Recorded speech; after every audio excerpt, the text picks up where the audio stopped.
बिस्मिल्लाहिर्रहमानिर्रहीम, अस्सलाम वालेकुम। इस वक्त मोदी की हालत इतनी ज़्यादा ख़राब हो चुकी है कि वो कहता फिर रहा है कि मुझे किसने धक्का दिया, मुझे किसने धक्का दिया। और उसको धक्का देने वाला अजीत डोवल, उसके अलावा बिपिन रावत और उसके अलावा इसराइल और अमेरिका है। अब सूरत हाल ये सामने आई है, जो हकीकत टीवी आपको खबर देने जा रहा है, ये एग्जैक्टली इसी तरह की खबर है जो आपको बाद में आपको किसी मीडिया चैनल के थ्रू मिलेगी, जिस तरह आपको गैल्वन वैली और इनके टॉक्स की दी। और आपने देखा इंडियन मीडिया ने उसी दिन उसके ऑपोजिट रिपोर्टिंग की और अब 4, 5, 6, 7 दिन बाद बिल्कुल वही रिपोर्टिंग करता रहा जो हकीकत टीवी ने कहा। मजीद डिस्कस करने से पहले इस वीडियो को लाइक करें, हकीकत टीवी को सब्सक्राइब करें और बेल आइकन पर ज़रूर क्लिक करें।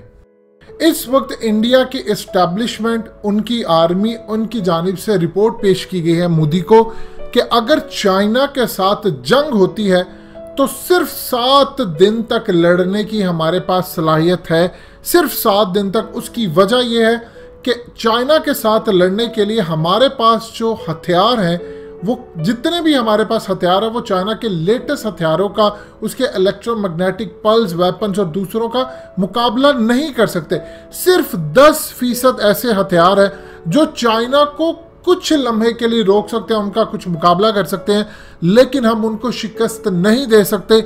लिहाजा इस तमाम सूरत हाल में किसी सूरत अमेरिका पर एतबार ना किया जाए और चाइना के खिलाफ इस जंग में ना कूदा जाए, क्योंकि अगर जंग शुरू होती है तो ये 2 फ्रंट से जंग शुरू हो जाएगी, यानी 2 फ्रंट जंग में बदल जाएगी। एक तरफ पाकिस्तान आ जाएगा और दूसरी तरफ चाइना आ जाएगा और इंडिया इस जंग को किसी सूरत नहीं जीत सकता।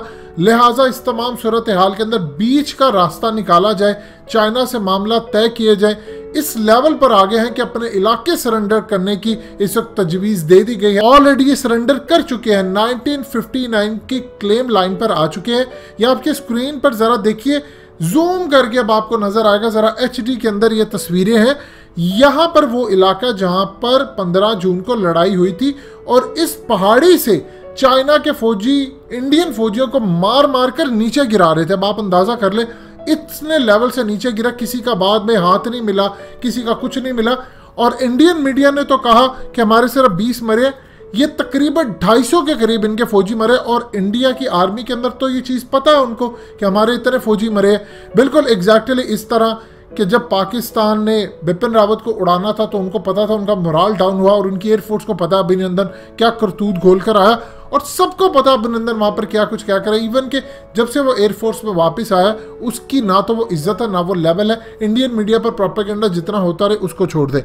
अब सूरत हाल ये है कि इस वक्त जो रिपोर्ट सामने आ रही है, ख़ास तौर पर अमेरिका के अंदर भी जो रिपोर्ट पेश की गई है कि अगर चाइना और अमेरिका की लड़ाई होती है, उनके पास इलेक्ट्रोमैग्नेटिक पल्स वेपन है जिससे वो अमेरिका के बड़े बड़े शहर, पूरी रियासतें बंद कर सकते हैं, उनका इलेक्ट्रिक ग्रिड तबाह कर सकते हैं।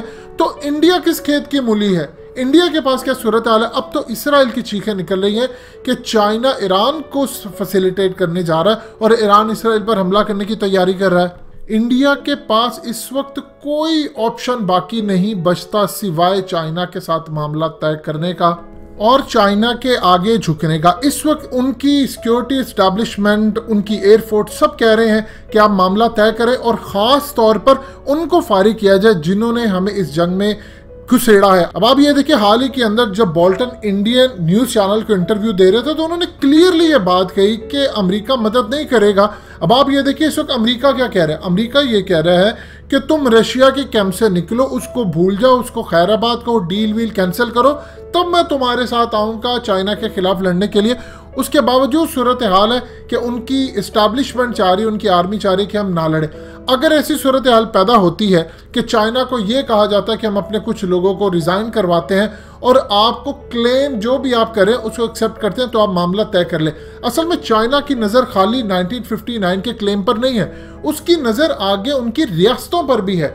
अब ये इंडिया के लिए सबसे ज़्यादा प्रॉब्लम है। अगर तो चाइना की अगली स्टेज ना होती, उनको पता चल जाता कि आप कहाँ तक आना चाहते, इसीलिए तो उन्होंने कहा कि आप हमें बताएं मैप कहाँ तक आपका है, आप कहाँ तक क्लेम करते हैं। वो बता ही नहीं रहे क्योंकि चाइना की नज़र है उनकी अरुणाचल प्रदेश और उसके बाद 7 अगली रियासतों पर। 7 रियासतें तो वो इंडिपेंडेंट करवाना चाहते हैं, तोड़ना चाहते हैं, इसीलिए क्योंकि इंडिया अगर इस तमाम सूरत हाल में उनके अंडर आ जाते, उनकी वो गर्दन पकड़ लेते हैं तो वो कल को अमेरिका अगर साउथ चाइना सी से लड़ाई करता है तो नेगोशिएट करने के लिए टेबल पर कुछ तो मौजूद हो। यानी इंडिया उस वक्त इसराइल को दबाव में लाए, उस वक्त पूरी दुनिया को लाए, वेस्ट को लाए, अमेरिका को लेकर आए कि तुम ये जंग बंद करो, नहीं तो चाइना मुझे छोड़ेगा नहीं। तो चाइना गोल्डन अपॉर्चुनिटी नहीं छोड़ना चाहता।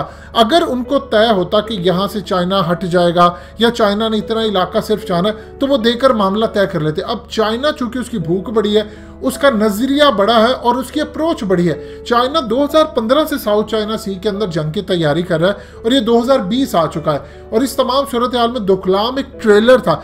देखिए 1962 के अंदर क्या हुआ कि पाकिस्तान को अपॉर्चुनिटी थी, उस वक्त कश्मीर पूरी तरह आज़ाद हो सकता था जब उस वक्त जंग हुई इन इलाकों के अंदर, लेकिन उस वक्त क़यादत ने हमारी कंप्रोमाइज़ कर लिया। आज अगर सूरत हाल होती है तो हमारी क़यादत कंप्रोमाइज़ नहीं कर सकती क्योंकि चाइना उनको कंप्रोमाइज़ नहीं करने देगा। उस वक्त ऐसी सूरत हाल नहीं थी कि अमेरिका आ गया या साउथ चाइना सी के अंदर 8-10 ममालिक लड़ने के लिए आ गया, लिहाजा इंडिया की पोजीशन बड़ी कमज़ोर है। सो इस तमाम सूरत हाल में पाकिस्तान को इंशाल्लाह फ़ायदा होगा। दोस्तों, हकीकत टीवी को सब्सक्राइब करना मत भूलिए, वीडियो को लाइक करें, शेयर करें और कमेंट सेक्शन में अपनी राय का इजहार ज़रूर करें।